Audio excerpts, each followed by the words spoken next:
bakristo ba Paruwase Nyirabimana, ibyishimo by'uyu munsi ni mwebwe mwabiduhaye binyuze muri abana banyu Alexis na Dieudonné bahawe uyu munsi ubupadiri. Nkabagira ngo twese kuturanga mu bantu nkiza amashyi mubashimire mwese abakristo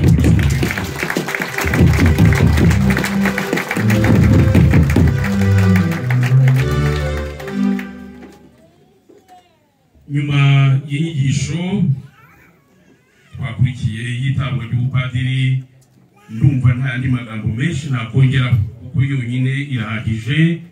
Yadusobanuriye ubusaserdoti w'ubupadiri icyo ari cyo, n'icyo aba bapadiri bacu bashya Alexis na Dieudonné bahamagariwe kandi bagomba gusohoza umuryango wacu w'Imana ari wo Kiliziya. Icyo nifuza kubabwira ndaje mubwire ibyiciro bitatu buryo bwihuse.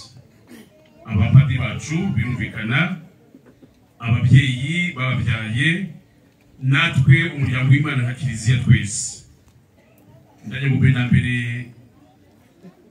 abasaserdoti bacu bamaze guhabwa ubupadiri, bigire hino mbahe ibyemezo, impapuro zerekana ko aho padiri uyu munsi, ndetse n'ubutumwa bahawe twumvise bwo kwigisha, gutagatifuza no kuyobora, kugira ngo batange ubutumwa bwabo muri Kiliziya Yezu Kristo yabatumyemo. Alexis hanyuma na Dieudonné. Ni icyemezo cy'uko uyu munsi bahawe upadiri hano muri Paruwase Nyirabimana kuri ino tariki, icyemezo kibaha uburenganzira bwo gutanga amasakaramentu atandukanye, ndetse ko bahawe ubutumwa bwo kwigisha ijambo ry'Imana. Basaserdoti bashya rero Alexis na Dieudonné muhawe ubupadiri, mumaze igihe mubwitegura imyaka 9 ndetse we ninarengaho gatoya. Ni ingabire ikomeye babivuze, ingabire Imana itanga ikayishatse hanyuma akayakira. Uyu munsi mwakira ingabire ikomeye, ingabire y'ijuru.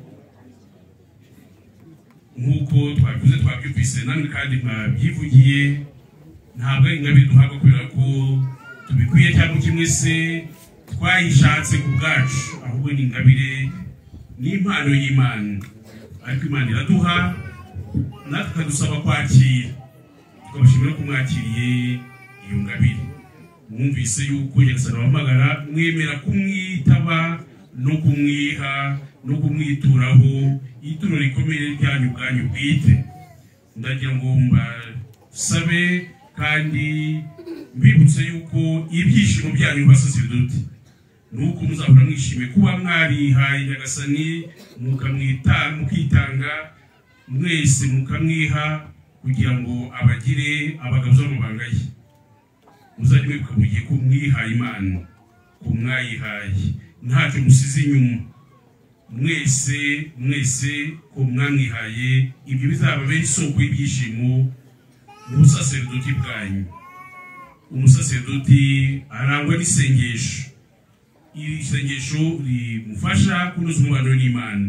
Muri abasaserdoti b'isengesho muhore iruhande rw'Imana kugira ngo ibakomeze kandi mu isengesho ibabwire n'icyo bifuzaho. Mu abasaserdoti barangwa n'isengesho, isengesho bitagatifuza, isengesho ribabanisha n'Imana, maze rikababera isoko yo kumva yuko muri kumwe n'Imana igihe n'imburagihe, haba mu bihe byiza, mu bihe by'ibyishimo no mu bihe bikomeye. Twabyumvise isengesho ku musaserdoti ntabwo rivuga gusa yisabira ubwe, ahubwo mufite n'inshingano yo gusabira n'imbaga y'abakirisitu, mubasabira. Ari ababasabira namwe mukabasabira, ari abatabasha gusenga cyangwa icyo batabishaka mukabagira mu kigwi, mukabasabira mu isengesho ryanyu. Muri abasaserdoti rero bisengesho bazi kubana n'Imana bakamenya kubana n'abantu mukabafasha kwiyunga n'Imana mu batagatifuza cyane cyane mu isakramentu rya penitensiya. Ndabifuza ibyishimo ubusaserdoti bwanyu, muhore mwishime ko muri abasaserdoti, mwishimire kuba mwarihaye Yezu Kristu, mwishimire ko mwihaye Imana kandi Imana ikaba hatangaho ituro ibashyikiriza abakristo kugira ngo batagatifuze. Ibyo byishimo nibyo tubasabira, tubifuriza kandi nka Kiliziya tuzakomeza kubaba hafi. Murakoze. Hanyuma ku ababyeyi b'umubiri baba padiri bacu, nabo ndajya kubashimira. Padiri ko yavuze mwahaye impano nziza Kiliziya, mwabyariye Imana.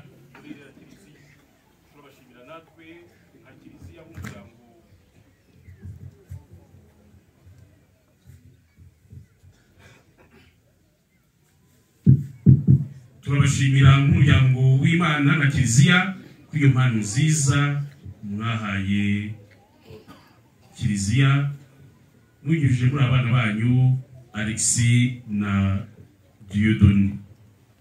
Umuryango wa Kristo ba nyina w'Imana ndetse natwe bakristo twese turabashimira.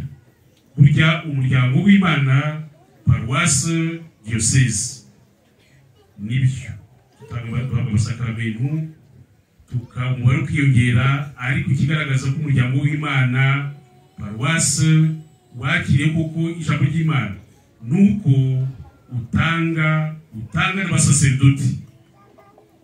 Paroisse idatanga abasaserdoti burya nuko ibifite ikibazo bafite intambwe tugomba gutera. Tugashimira paroisse nyina w'Imana yabivuze mu myaka 20 imaze gutanga abasaserdoti 12, kandi hari n'abandi bakiri inyuma. Dusabwa mu muryango w'Imana nka Kiliziya nka diocese guherekeza, tubafasha kugira ngo buri wese abashe kugenda yumva neza umuhamagaro we Nyagasani amwifuzaho.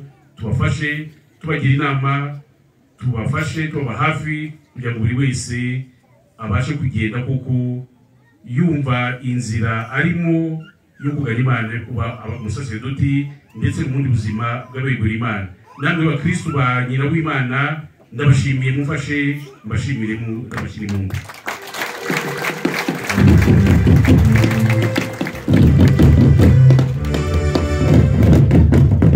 mwaka w'impurirane ya yubile. Abasaserdoti twakira umunsi n'impano za yubile batweretse n'abandi basaserdoti babanjiriza abangaba babuhawe ku itariki ya 5, Jean Baptiste wabuhawe ku itariki ya 5 Nyarurema, Padiri Pacifique wabuhawe Nyagatare ku itariki ya 12. Uyu munsi naba babiri Alexis na Dieudonné. Diocese yacu akibara ifite ibyishimo yuko no mu minsi iri imbere, mu matariki ari imbere, ku itariki ya 10 hari diakoneri kuzahabwa upadiri muri paroisse Cathedrale, akomoka muri paroisse Muyanza. Hanyuma ku itariki ya 16 ni Padiri Welars ukomoka muri paroisse ya Kinihira, diakoni barazabuhabwa ku itariki 16 z'ukwa munani. Hanyuma ku itariki ya 23 z'ukwa munani tukazaba turi muri paroisse ya Bushaki, uzahabwa upadiri akaba ari diakoni Donatien.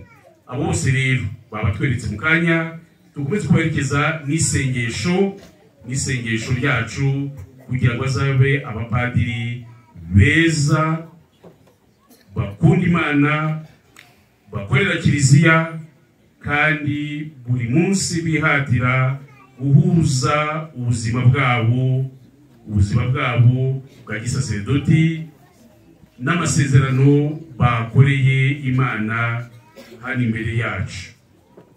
Twabivuze mu nyigisho y'itabo ry'ubusaserdoti, umusaserdoti cyamagarirwa ni uguhuza no gusanisha umunsi ku wundi ubuzima bwe n'umuhamagaro wa gisaserdoti.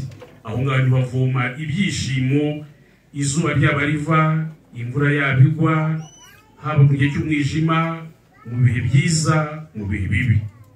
Guhuza no gusanisha ubuzima bwa buri munsi, imyitwarire yacu buri munsi tukayihuza n'icyo twahamagariwe nk'abasaserodoti. Nicyo rero twifuriza kandi tunasabira abavandimwe bacu Alexis na Dieudonné ndetse n'abandi bazahabwa ubupadiri mu minsi iri imbere. Abapadiri babiri bagiye gutangira ubutumwa barabuhawe. Padiri Alexis azanye kuba padiri wungirije kuri paruwasi ya Runyinya, hanyuma Padiri Dieudonné azanye kuba padiri wungirije kuri paruwasi katedrale ya Byumba. Turabifuriza ubutumwa bwiza kandi tuzakomeza kubaba hafi.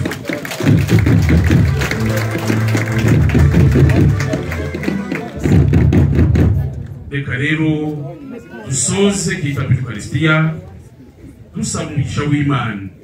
Abasaserodoti n'abashyashya baduha umugisha wabo w'uyu munsi, hanyuma bawuhe n'imbaga abakristu. Umugisha uduherekeze utugeze mu rugo iwacu kandi tuwusangize no kuba batabashe kuza kwifatanya natwe. Mbere yuko baduha umugisha, ndagira ngo abapadiri babiri bigire hino mbahe impano y'urwibutso tugira ngo tubagezeho.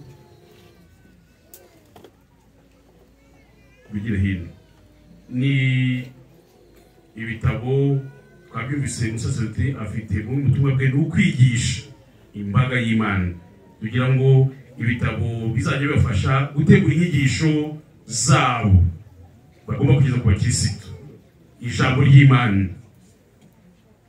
Ndagira ngo rero baze bazakire, ntabwo bagomba bazifungura kuko nabivuze. Ni ibitabo bizabafasha kuzajya bazirikana bategura inyigisho ijambo ry'Imana bagomba kugeza ku bakirisitu kugira ngo ribabe ifunguro rya buri munsi. Turabifuriza rero ubutumwa bwiza Padiri Alexis na Padiri Dieudonné.